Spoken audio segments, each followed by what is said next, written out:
వాడైనాడు మీ అందరి దీవెనతో. కానీ ఒక జగిత్యాల్లోనే కాదు, ఆయనకు పాత కరీంనగర్ జిల్లా వ్యాప్తంగా అట్టనే పొరుగున ఉన్నటువంటి అనేక జిల్లాలలో చాలామంది జీవన్ రెడ్డి గారి అభిమానులు ఉన్నారు. చాలా మంది.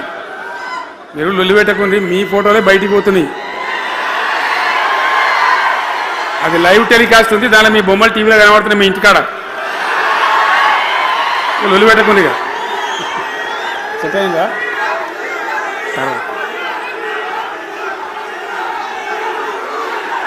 సో అట్లా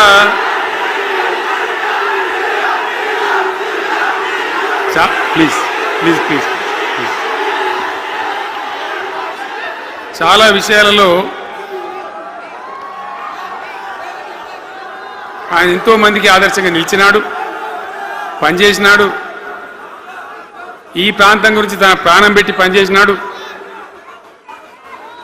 ఆయన మంత్రిగా ఉన్నా, ఇంకో హోదాలో ఉన్నా, ఎమ్మెల్యేగా ఉన్నా, ప్రతిపక్షంలో ఉన్నా తన ఏరియా అభివృద్ధిని ఏనాడు కూడా ఆయన విస్మరించలేదు.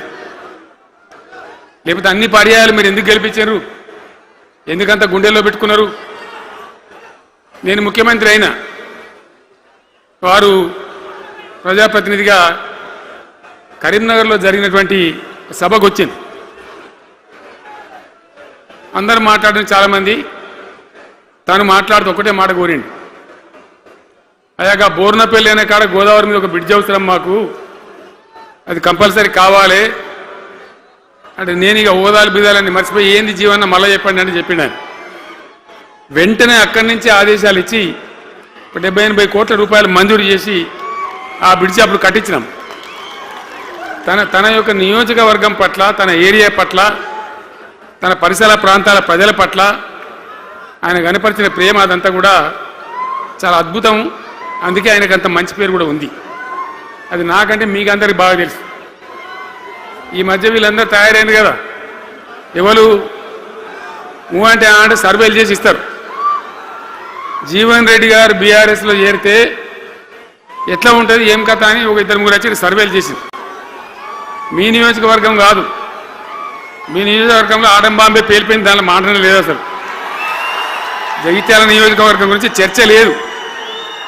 కానీ వాళ్ళు ఏం చెప్పినా సర్వే వాళ్ళు పక్కనున్న సొప్పదండి కావచ్చు, ధర్మపురి కావచ్చు, మేరిట్ల కొట్టుపల్లి కావచ్చు, ఇంకా చాలా కాన్స్టిట్యున్సీలు కావచ్చు, చాలా ప్రభావం ఉంటుంది జీవన్ రెడ్డి గారిది. ఒక అద్భుతమైనటువంటి దీంతో రాజకీయమైన ఇది వస్తుందని చెప్పి వాళ్ళు సర్వే చేసి చెప్పినారు. అది జీవన్ రెడ్డి గారికి ఉన్నటువంటి విశిష్టత. ఒక నియోజకవర్గానికో 10 మందికో కాకుండా తనకు ఏ హోదా లభించినా, ఏ హోదాలో పనిచేసినా చాలా బ్రహ్మాండంగా ఆయన ఇక్కడ ప్రాంతం కోసం తపన పడ్డాడు. ఒక ఉదాహరణ మీకు కనపడుతుంది. పేరు ప్రతిష్ట లేని వ్యక్తులు గ్రాడ్యుయేట్స్ కాన్స్టిట్యున్సీలో ఎమ్మెల్సీగా నిలబడితే గెలవరు. ఆయన శాసనసభ్యునిగా ఇక్కడ ఓటమి చెందినా ఇమ్మీడియట్గా మళ్ళీ ఎమ్మెల్సీగా పోటీ చేస్తే ఇక్కడ ఉండబడే విజ్ఞులందరూ కూడా బ్రహ్మాండంగా గెలిపించింది. ఎందుకు వాళ్ళు ఎందుకు అంటున్నా? అట్లా కాదు కదా,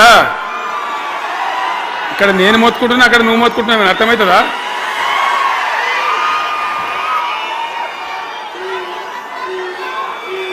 అగవా బాబు, ఆవిడ ఇంకా ఊరేటోడు మనోడేనా? విజయసారా మనోడేనా? మోపాయింట్ ఐడియా కూడా మనోడేనా? మన బుక్కుండా పెట్టు. ఇంత దూరం వచ్చి మనం ఇంత సభ పెట్టుకొని 4 విషయాలు ప్రజలకు చెప్పుకోవాలి కదా. ఈ బట్టి అరుపులాడిస్తే ఏం లాభం? సో అట్లా జీవన్ రెడ్డి గారు తన రాజకీయ ప్రస్థానాన్ని ఒక సమితి ప్రెసిడెంట్గా ప్రారంభించి ప్రజా సమస్యల మీద పోరాటం చేసి సివిల్ లిబర్టీస్లో కూడా అడ్వకేట్గా ఆనాడు ఎంతోమందికి పౌర హక్కుల సంఘానికి కూడా మద్దతు ఇచ్చి అచ్చమైన నికార్సైనటువంటి ప్రజా కార్యకర్త నిరూపించుకొని అంచెలంచెలుగా ఎదిగి ఇంతకుముందే ఆయన చెప్పినట్టుగా అనేకమైనటువంటి పదవులు ఆయన చూసినాడు. పదవులైన కొత్త కాదు, బ్రహ్మాండంగా శాసనసభ్యుని గెలవడం, మంత్రి పదవులు అలంకరించడం, అనేక రంగాలలో అనేక రకాలుగా పనిచేయడం అంతా కూడా మీకు తెలుసు. నేను కొత్తగా చెప్పే అవసరం లేదు. నేను ఒక్కటే మాట మీకు మనవి చేస్తా ఉన్నా. జీవన్ రెడ్డి గారు నేను మొన్న కలిసినప్పుడు ఒక మాట అనుకున్నాం మేము, ఎట్లా ముందుకు పనిచేద్దాం ఏంది మేమిద్దరం